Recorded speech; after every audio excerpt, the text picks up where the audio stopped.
Crecer en la Fe presenta el estudio de la lección de la escuela sabática.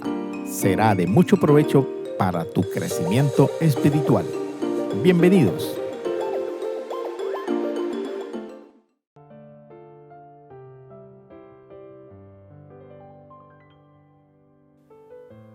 Los reformadores protestantes tenían algo que los creyentes del siglo XXI necesitan desesperadamente.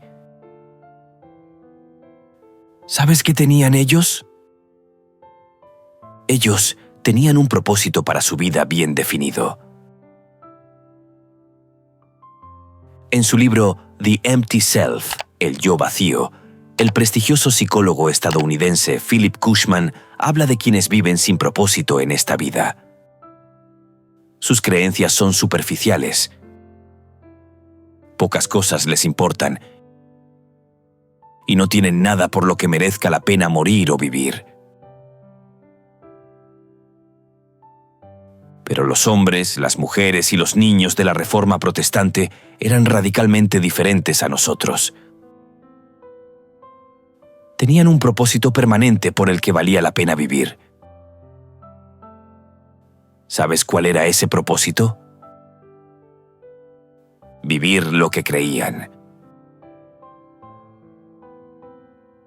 El conjunto de sus creencias era importante para ellos. Los creyentes reformadores no estaban dispuestos a comprometer su integridad. Sus creencias fundamentales formaban parte inseparable de ellos. Negarlas era negar su propia identidad. Tenían el propósito firme que nunca negarían su fe, ni ante la muerte misma ellos tenían paz interior. En el estudio que iniciaremos veremos algunos ejemplos de la Reforma. Exploraremos de qué manera las enseñanzas transformadoras de las Escrituras ofrecen un verdadero significado para la vida. Comprender estas verdades eternas nos preparará para la crisis final en el gran conflicto entre el bien y el mal. En este video y en las diferentes secciones veremos que la batalla que libraron los reformadores aún no ha terminado, y nosotros hemos sido llamados a retomarla donde ellos la dejaron. Nosotros también podemos descubrir a un Dios lo suficientemente grande para todos los desafíos que enfrentamos. Un Dios que da sentido y propósito a nuestra vida como nada en el mundo. La lección de esta semana se basa en El conflicto de los siglos, capítulos 7 al 11. Y este estudio lo haremos mediante los siguientes puntos. Primero, solo la palabra de Dios. Segundo, transmitir la palabra de Dios. Tercero, iluminado por el Espíritu. Cuarto, solo Cristo, solo la gracia. Quinto, la obediencia, el fruto de la fe.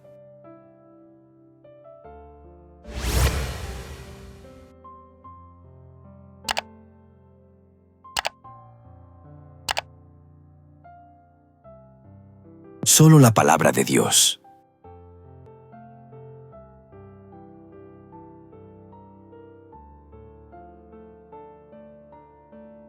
La palabra de Dios influyó grandemente en la vida del rey David.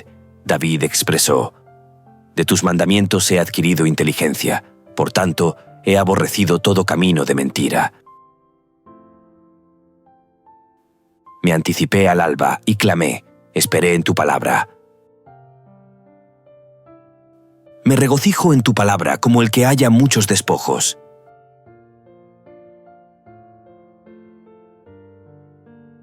De la misma manera, la palabra de Dios influyó en la vida de los reformadores y es necesario su influencia en la vida de los creyentes del tiempo del fin. La Biblia era el fundamento de la fe de los reformadores y la esencia de su enseñanza. Si te estás gustando este video, no olvides darle me gusta, dejar tus comentarios y sugerencias. Tu opinión es importante.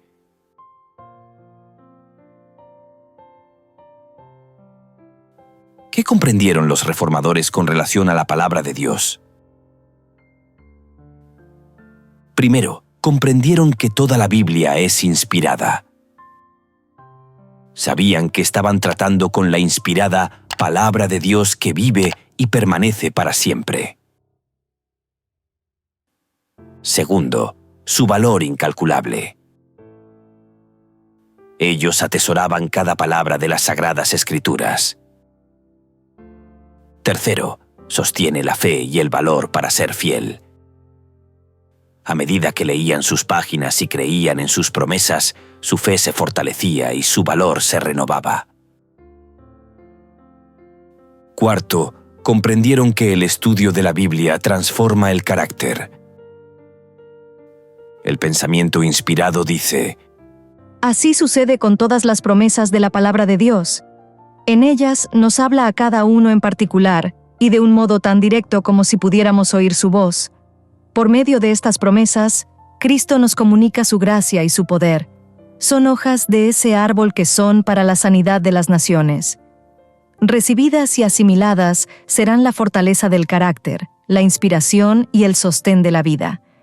Nada tiene tal virtud curativa.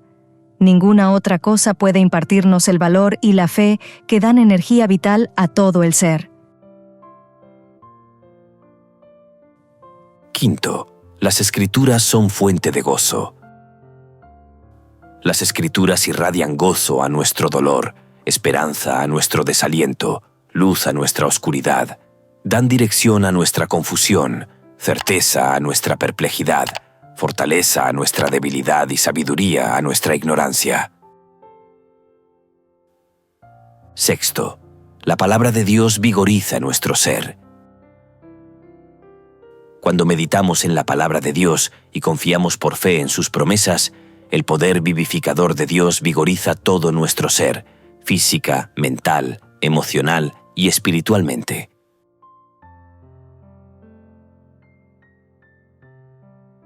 Los reformadores son el mejor ejemplo a seguir por las siguientes razones. Primero, saturaban su mente con las Escrituras.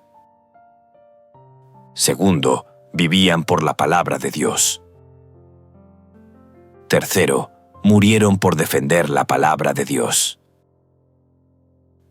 Cuarto, no eran cristianos casuales, complacientes y descuidados, con una vida devocional superficial.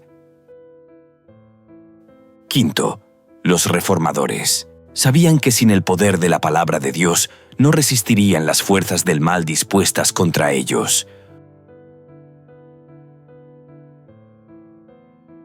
Uno de los grandes reformadores fue John Wycliffe. La pasión de John Wycliffe era traducir la Biblia al inglés a fin de que la gente común pudiera leerla y entenderla. Como eso era ilegal, fue juzgado por su fe, condenado como hereje y sentenciado a muerte. En su juicio, John Wycliffe hizo un serio llamado. ¿Contra quién piensan que están contendiendo? ¿Contra un anciano que ya está al borde del sepulcro? No, contra la verdad que es más fuerte que ustedes y que los vencerá. Las últimas palabras de John Wycliffe se cumplieron cuando la luz de la verdad de Dios disipó la oscuridad de la Edad Media.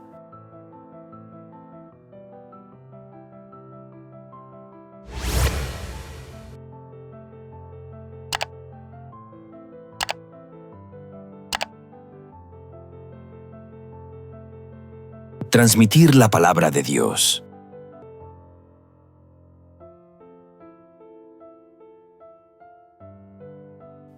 El apóstol Pablo tenía una confianza plena en la palabra de Dios. Pablo tenía un propósito de vida bien definido: predicar la palabra de Dios. Pablo enfrentó dificultades abrumadoras en su tarea de difundir el Evangelio. Sin embargo, tenía la confianza de que la palabra de Dios acabaría triunfando.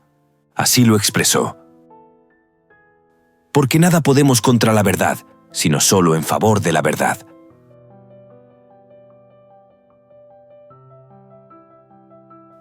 Los reformadores se enfrentaron a pruebas similares. No obstante, por fe permanecieron fieles a la palabra de Dios.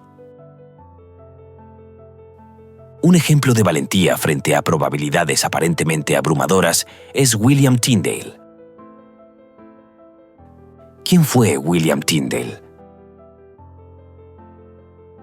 William Tyndale se le conoció como el padre de la Biblia inglesa. Tuvo un papel destacado como traductor en el Renacimiento. Debido a su alta preparación y gran talento para los idiomas, hablaba 7 idiomas modernos y leía griego antiguo y hebreo.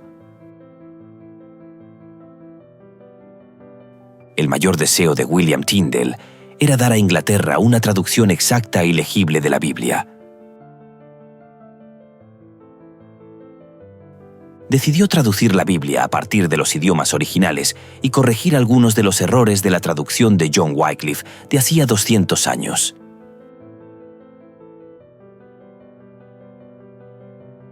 Finalmente, William Tyndale también fue arrestado y juzgado. Muchos ejemplares de su versión de la Biblia, impresas en Worms, Alemania, fueron confiscadas y quemadas públicamente. El juicio de William Tyndale tuvo lugar en Bélgica en el año 1536. Fue condenado a la hoguera por herejía. Sus verdugos lo estrangularon mientras lo ataban a la hoguera y luego quemaron su cuerpo. Sus últimas palabras fueron pronunciadas con celo a viva voz y se describen como: «Señor, abre los ojos del rey de Inglaterra». Dios respondió milagrosamente a la oración de William Tyndale. A la vida de este reformador se le pueden aplicar 2 textos de la Biblia. El primero, Daniel capítulo 12. Los entendidos resplandecerán como el resplandor del firmamento, y los que enseñan la justicia a la multitud, como las estrellas a perpetua eternidad. El segundo texto está en Apocalipsis capítulo 14. Oí una voz que desde el cielo me decía: «Escribe, bienaventurados de aquí en adelante los muertos que mueren en el Señor». Sí, dice el Espíritu, descansarán de sus trabajos, porque sus obras con ellos siguen.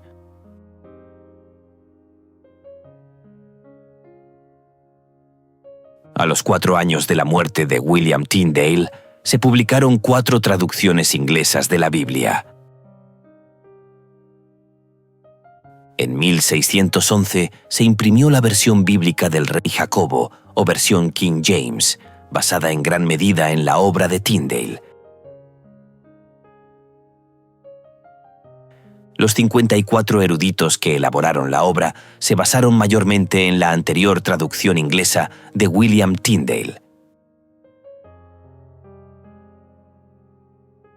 Para que tengas una idea de la inmensa obra que hizo este reformador bajo la dirección de la persona del Espíritu Santo, veamos estos datos. Una estimación sugiere que del Antiguo Testamento de la Biblia, King James de 1611, es en un 76% traducciones de William Tyndale, y que un 83% del Nuevo Testamento pertenece también a su trabajo.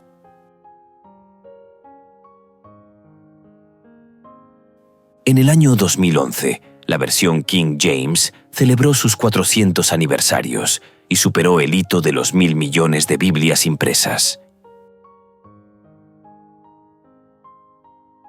La versión King James fue traducida a 2.454 idiomas y ha impactado a decenas de millones de personas en todo el mundo.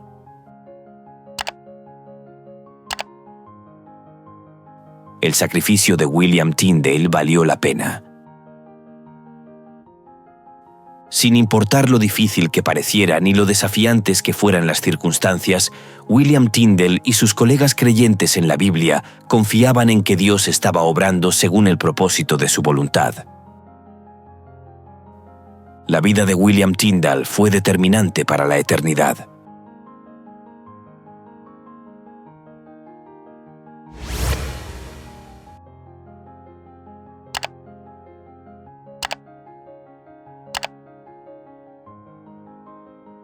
Iluminado por el Espíritu.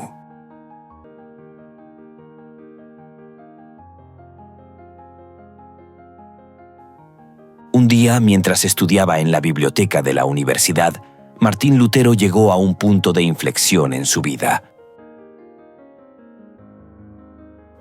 Martín Lutero descubrió un ejemplar de la Biblia en latín. Con gran deleite, leyó capítulo tras capítulo, versículo tras versículo. A Martín Lutero algo le asombró de forma muy especial. ¿Sabes qué fue? Primero, le asombró la claridad y el poder de la palabra de Dios. Segundo, le asombró que mientras estudiaba sus páginas detenidamente, el Espíritu Santo iluminó su mente y entendió.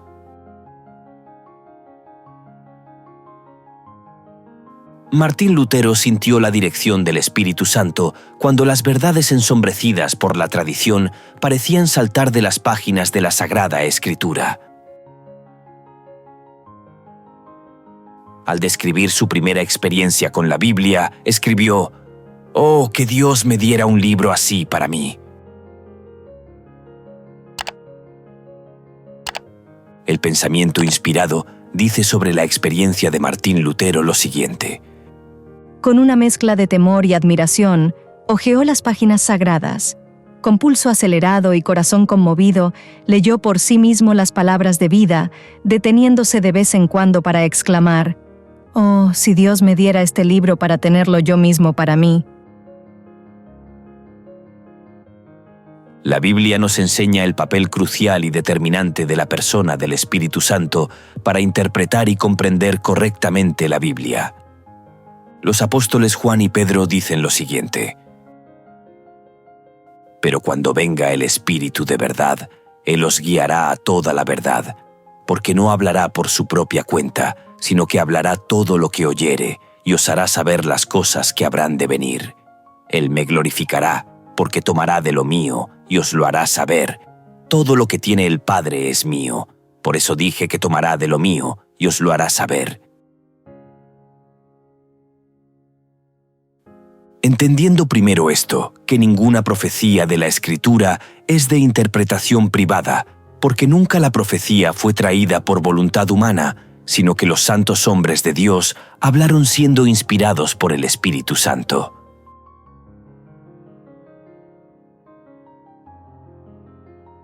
¿Qué nos enseñan estos dos pasajes? Nos enseña lo siguiente.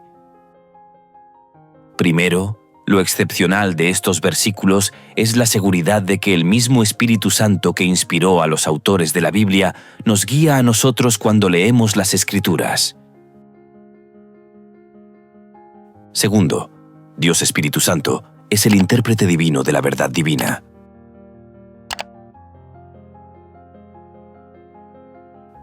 Lamentablemente, muchos cristianos profesos hoy minimizan el elemento sobrenatural en la Biblia y exageran el elemento humano.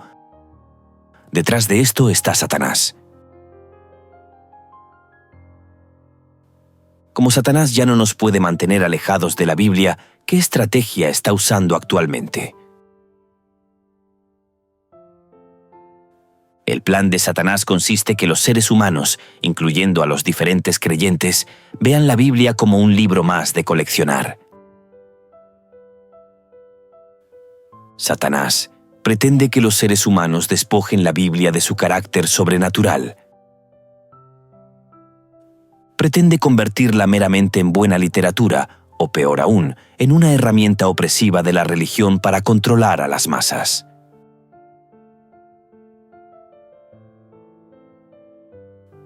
Los reformadores vieron que la Biblia posee carácter sobrenatural, es la palabra viva y real de Dios. Los reformadores vieron claramente que el Espíritu Santo era el intérprete infalible de las Escrituras, y no los sacerdotes, los prelados ni los papas.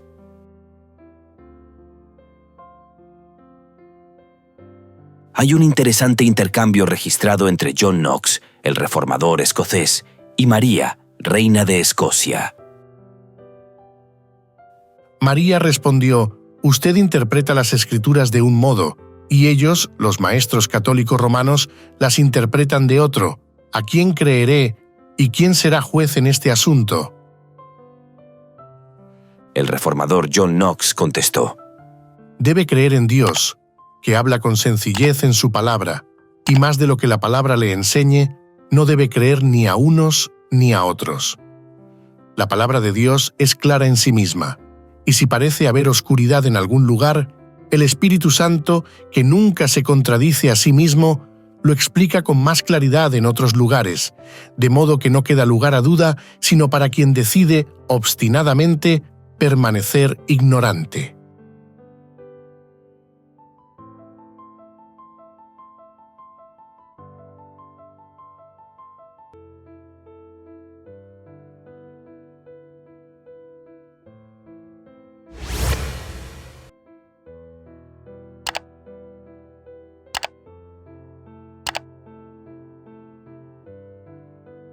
Solo Cristo, solo la gracia.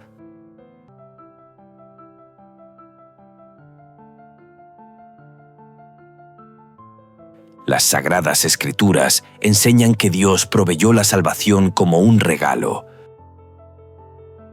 siendo justificados gratuitamente por su gracia mediante la redención que es en Cristo Jesús.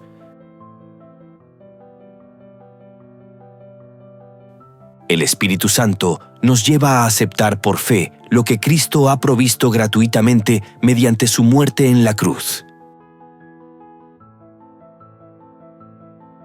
Jesús, el divino Hijo de Dios, ofreció su vida perfecta para expiar nuestros pecados. La justicia divina exige una obediencia perfecta. ¿Podemos nosotros lograr una obediencia perfecta? Claro que sí, mediante la vida perfecta de Cristo que sustituye nuestra vida imperfecta. No olvides nunca que la salvación no es por imitación, es por sustitución. La ley divina que hemos quebrantado nos condena a la muerte eterna. Por cuanto todos pecaron y están destituidos de la gloria de Dios. La Biblia es clara. Hemos pecado y estamos destituidos de la eternidad. Con nuestras decisiones pecaminosas, no alcanzamos el ideal de Dios para nuestra vida. Abandonados a nuestra suerte, no podemos satisfacer las justas exigencias de un Dios santo. Como resultado, merecemos la muerte eterna. Pero hay buenas noticias. El apóstol Pablo nos asegura, porque la paga del pecado es la muerte, pero el don gratuito de Dios es la vida eterna en Cristo Jesús, Señor nuestro.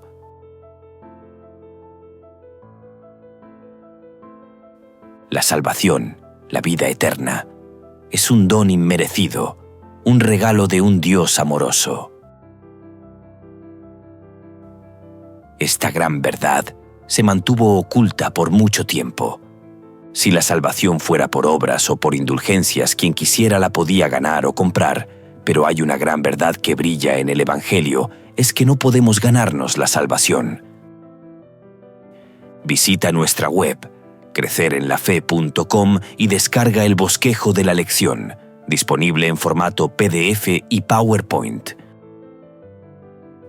¿Qué fue lo que más impactó la vida de Martín Lutero cuando empezó a estudiar la Biblia? El descubrimiento de dos grandes verdades.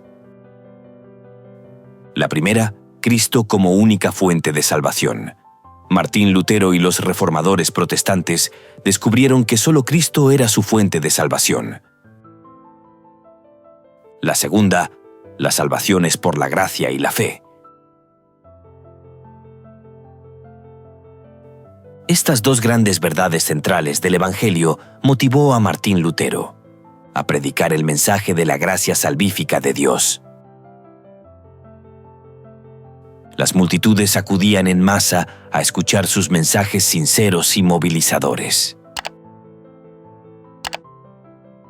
Sus palabras eran como un sorbo de agua fresca en el desierto estéril de su vida. La gente estaba encadenada a las tradiciones de la iglesia medieval y sometida a rituales vacíos que no ofrecían vida espiritual. Los mensajes bíblicos de Martín Lutero llegaban al corazón y la vida cambiaba.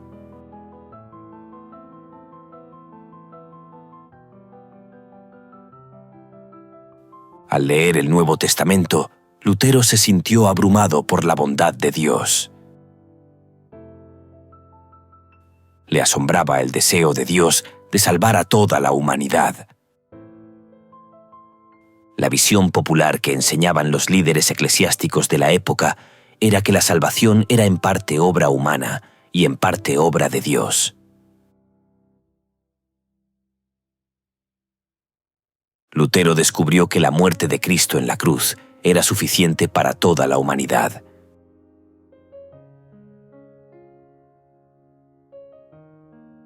El pensamiento inspirado dice: Cristo fue tratado como nosotros merecemos, para que nosotros pudiésemos ser tratados como Él merece. Fue condenado por causa de nuestros pecados, en los que no había participado, con el fin de que nosotros pudiésemos ser justificados por medio de su justicia, en la cual no habíamos participado. Él sufrió la muerte que era nuestra, para que pudiésemos recibir la vida que era suya. Qué resumen tan maravillosamente escrito del Evangelio. Podíamos ser justificados por una justicia en la cual no habíamos participado. ¡Qué promesa tan hermosa!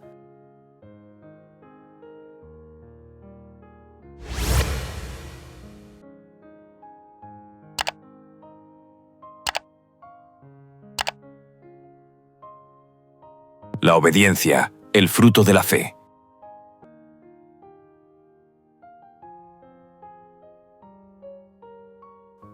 Un nuevo viento soplaba en la iglesia cristiana en los días de Lutero. A decenas de miles de personas se les enseñó a apartar la mirada de su yo pecaminoso y a contemplar a Jesús. Indudablemente, estas personas, al mirarse a sí mismas y comprobar cómo eran, solo veían cosas que las desanimaban. ¿Qué creyente no tiene la misma experiencia actualmente? Por eso tenemos que mirar a Jesús. Pablo expresó: puestos los ojos en Jesús, el autor y consumador de la fe. Al contemplar a Jesús, su gracia nos cambia, nos transforma.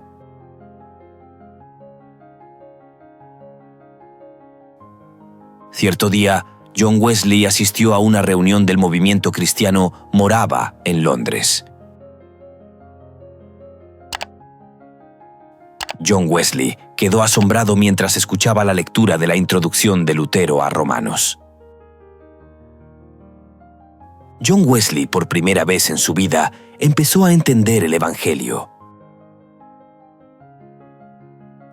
Algo se conmovió en su interior y se sintió extrañamente atraído por este Cristo que había dado su vida por él. Wesley exclamó: Sentí que confiaba en Cristo, solo en Cristo para la salvación, y tuve la seguridad de que Él había quitado mis pecados, aun los míos, y me había salvado de la ley del pecado y de la muerte.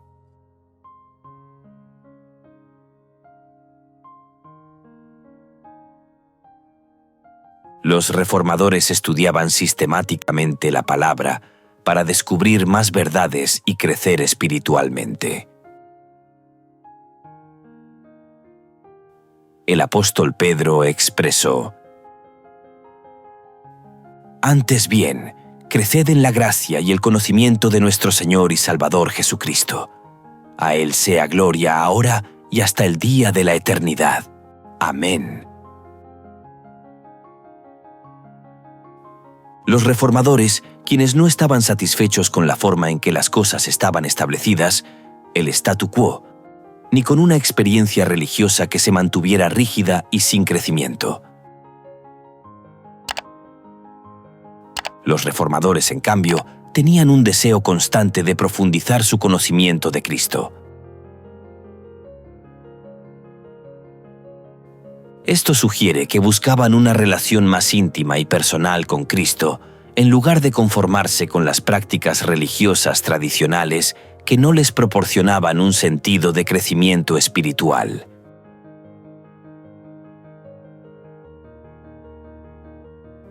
Muchos cristianos de la Edad Media que creían en la Biblia pagaron un precio muy alto por su determinación.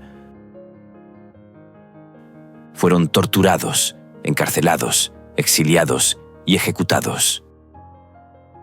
Confiscaban sus propiedades, quemaban sus casas, asolaban sus tierras y perseguían a sus familias. Cuando los expulsaban de sus hogares, los creyentes fieles buscaban una ciudad cuyo arquitecto y constructor es Dios.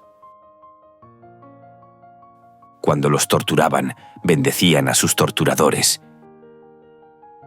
Y cuando languidecían en oscuras y húmedas mazmorras, reclamaban las promesas de Dios de un mañana mejor.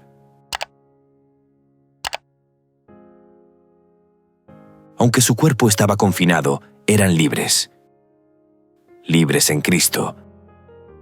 Libres en las verdades de su palabra. Libres en la esperanza de su pronto regreso.